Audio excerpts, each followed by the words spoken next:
Hi guys, it's John from John's Corner. Thanks for watching this video. Today I'm going to show you how a piston engine works. Let's get started.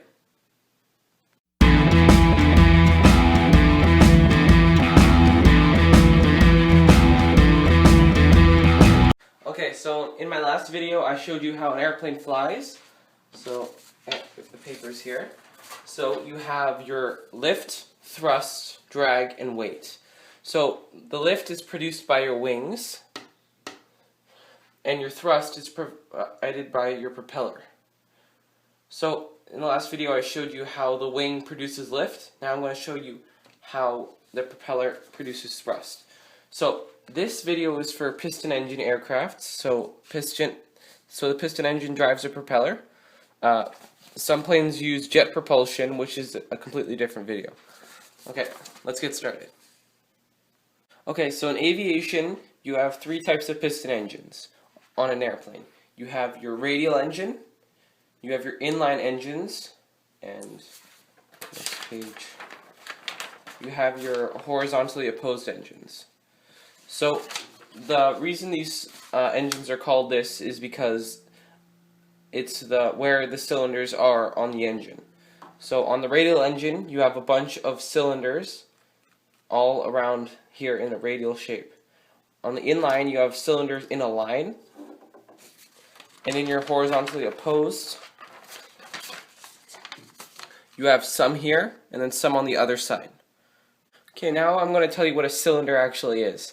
So a piston engine has many of these devices in them called cylinders. So you might have heard of 4-cylinder engines or 6-cylinder engines.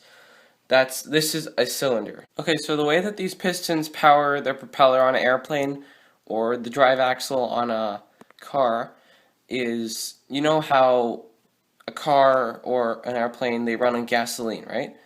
So in order for it to work in this engine, it needs to be mixed with air. So this cylinder is what's called a 4-stroke or 4-stage engine. So I'll tell you the stages one by one. Alright, so over here somewhere else in the engine you have your fuel and air being mixed.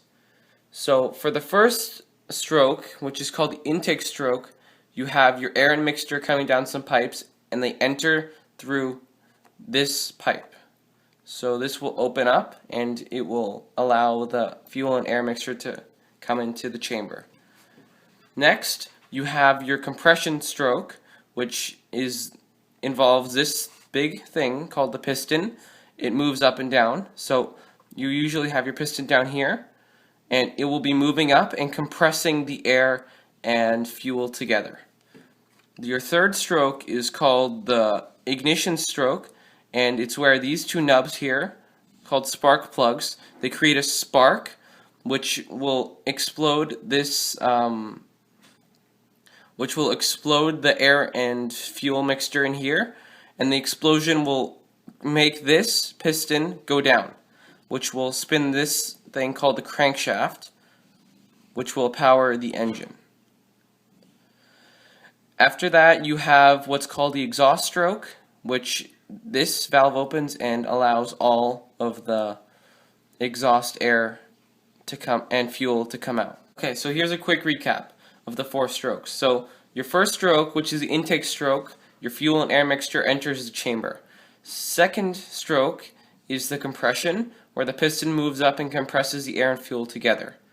Third is the ignition stroke, which these spark plugs create a spark and explode it. Then you have your exhaust stroke, which makes where this valve opens and the exhaust air and fuel exit. Alright guys, that's my take on a 4-stroke piston engine. I hope you learned something. And please like this video and subscribe to my channel. Bye.